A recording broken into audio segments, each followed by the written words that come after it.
Qu'est-ce qui te vient à l'esprit lorsque tu entends les mots « monstre vert » ? Hulk ? Shrek ? Probablement.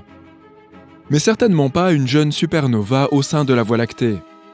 Et si tu avais oublié à quoi ressemble notre galaxie, regarde plutôt ça.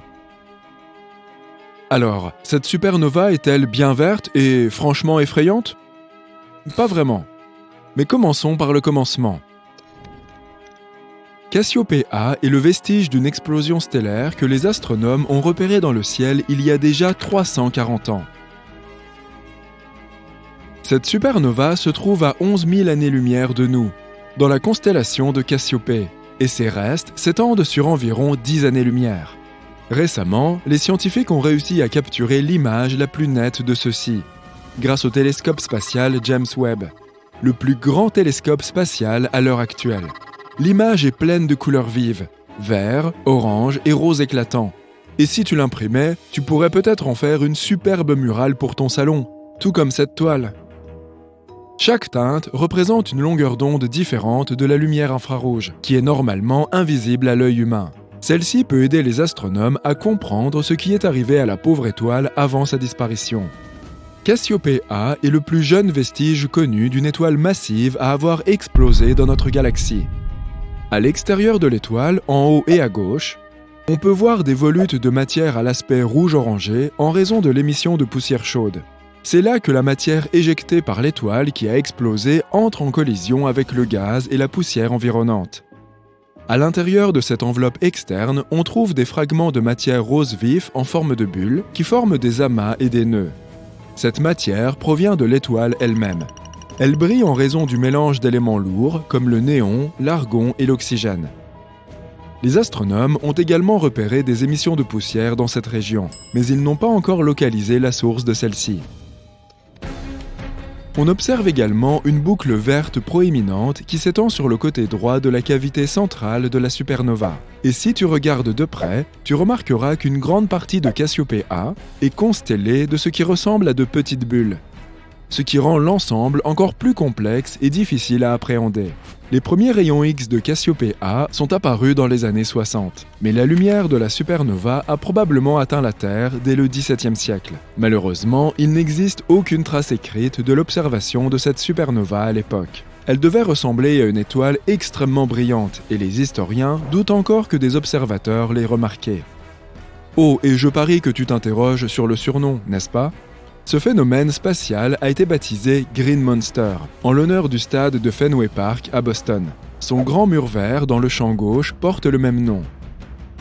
L'une des principales questions auxquelles Cassiopée-A pourrait nous aider à répondre est la suivante. D'où vient toute cette poussière cosmique ?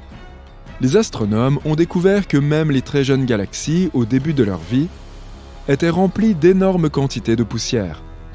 L'univers a-t-il donc besoin d'un coup d'aspirateur ?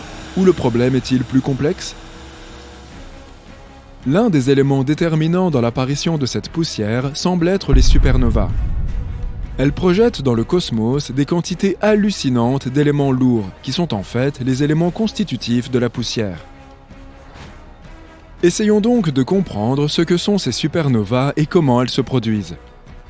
Nos bonnes vieilles étoiles conservent leur forme sphérique parce que leur masse gigantesque crée un puissant champ gravitationnel qui attire le gaz vers le centre. Dans le même temps, leur noyau produit suffisamment d'énergie pour empêcher le gaz de s'accumuler trop près du centre.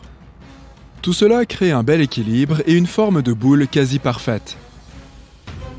Mais lorsqu'une étoile devient trop vieille et trop massive, environ 4 à 8 fois la taille de notre Soleil, elle arrive à court de combustible. C'est pourquoi toutes les réactions dans son cœur s'arrêtent. Les couches extérieures de l'étoile commencent instantanément à s'effondrer vers l'intérieur, mais elles s'écrasent contre le noyau qui demeure incroyablement dense. C'est alors que tout ce qui n'est pas le cœur de l'étoile explose à travers l'univers dans une brillante explosion de supernova. Comme tu le sais peut-être, notre système solaire lui-même peut être assez brûlant. Par exemple, la température du noyau de la Terre atteint presque 6000 degrés Celsius, ce qui est à peu près aussi chaud que la température à la surface du Soleil. Mais quant au centre de notre astre, il est chauffé à 15 millions de degrés. D'accord, ça c'est chaud. Mais si l'on parle de l'univers, de telles températures sont loin d'être chaudes par rapport à une supernova. Comme tu le sais maintenant, il s'agit de la toute dernière étape de la vie d'une étoile, qui se termine par une gigantesque explosion. Cette explosion est l'une des plus importantes dans l'espace et libère d'énormes quantités d'énergie. Ainsi, la température au cœur d'une supernova est surprenamment 6000 fois plus élevée que celle du noyau du Soleil. Cela signifie qu'elle peut atteindre plusieurs milliards de degrés en quelques microsecondes, ce qui est presque impossible à concevoir. Ensuite, les atomes sont tellement serrés les uns contre les autres que le cœur se comprime, et l'étoile explose, créant une onde de choc à la chaleur extrême. Revenons à notre Cassiopée A. En l'étudiant à l'aide du télescope James Webb, les astronomes espèrent mieux comprendre son contenu en termes de poussière. Cela les aidera à comprendre d'où viennent les éléments constitutifs des étoiles, des planètes, de leurs satellites et de nous-mêmes. Les experts peuvent localiser les régions où la composition des gaz est différente et examiner les types de poussière qui s'y sont formés. D'ailleurs, si l'espace t'intéresse mais que tu n'as pas accès au télescope James Webb, tu peux te procurer ton propre télescope et profiter d'une vue imprenable. Les supernovas, telles que celle qui a créé Cassiopée A, sont essentielles à la vie telle que nous la connaissons. Elles répandent des éléments tels que le calcium que nous avons dans nos os ou le fer que contient notre sang, ensemençant littéralement de nouvelles étoiles et planètes. Nous sommes donc faits d'une matière stellaire. Les supernovas ne signifient pas toujours la fin d'une étoile.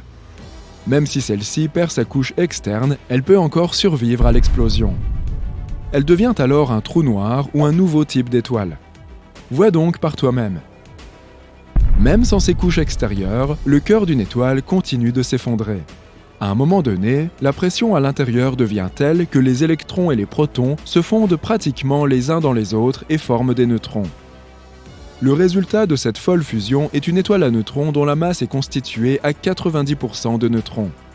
Cela signifie qu'il est impossible de la comprimer davantage. L'énergie commence alors à quitter l'étoile mourante, la transformant en étoile à neutrons. La quantité de cette énergie est si importante qu'elle peut être comparée à la lumière émise par toutes les étoiles de l'univers observable. L'énergie quitte l'étoile sous forme de neutrinos, des particules subatomiques semblables aux électrons, mais sans charge électrique et avec une masse très faible.